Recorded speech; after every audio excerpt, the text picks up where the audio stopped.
Good morning, students.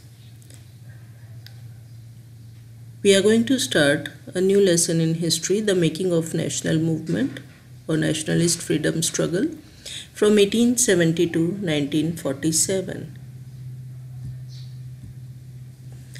In this, the main points which we will be discussing will be making of national movement, growth of mass nationalism, events of 1922 to 29, CDM, and Quit India movement.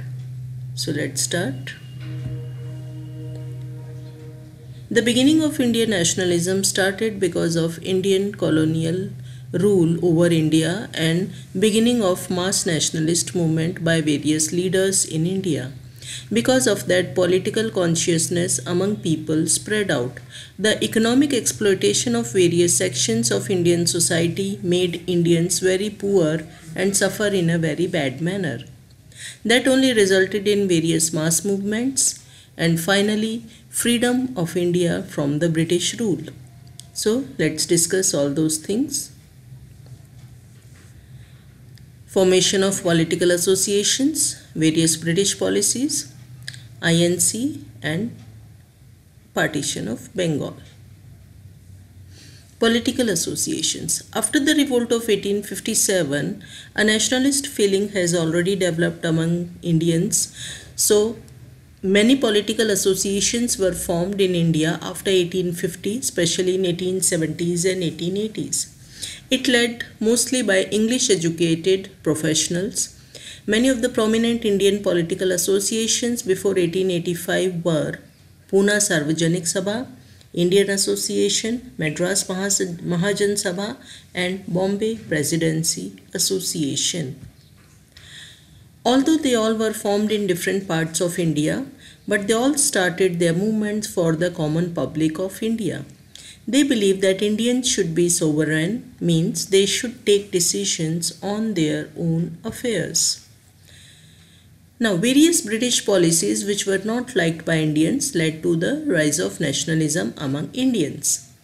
Like many of the Indian territories and kingdoms were captured by the British, they imposed new laws and administrative institutions. Lives of all classes of people witnessed drastic changes. Modern education made Indians aware of developments outside India, and many felt that women reforms are as cultural interference by the British in Indian society. During that time, various laws were passed by the British which made Indians very angry, like 1878 Arms Act and Vernacular Press Act. Arms Act prohibited Indians from possessing arms, while Vernacular Press Act passed to silence the government critics. This act allowed confiscation of newspapers which published objectionable matter against the British. All these laws were passed by Lord Lytton, who was the Viceroy of India during 1876 to 1880. The third law which was passed by the British, not liked by Indians, was Ilbert Bill 1883. This bill allowed trial of Europeans by Indian judges. But white communities opposed it, and because of their opposition, this bill was withdrawn. So it highlighted the racial attitude of British towards Indians, whose need for an all India organization deepened. Means now the Indians wanted to make their own political association to fight against the British policies. And that led to the formation of INC or Indian National Congress in 1885. It was formed by A.O. Hume, a retired British civil servant, and many of the Indian nationalist leaders in 1885 July, and first meeting they had December 1885. I hope till here you all must have understood. In other parts we will be discussing the various other policies and movements of Indian national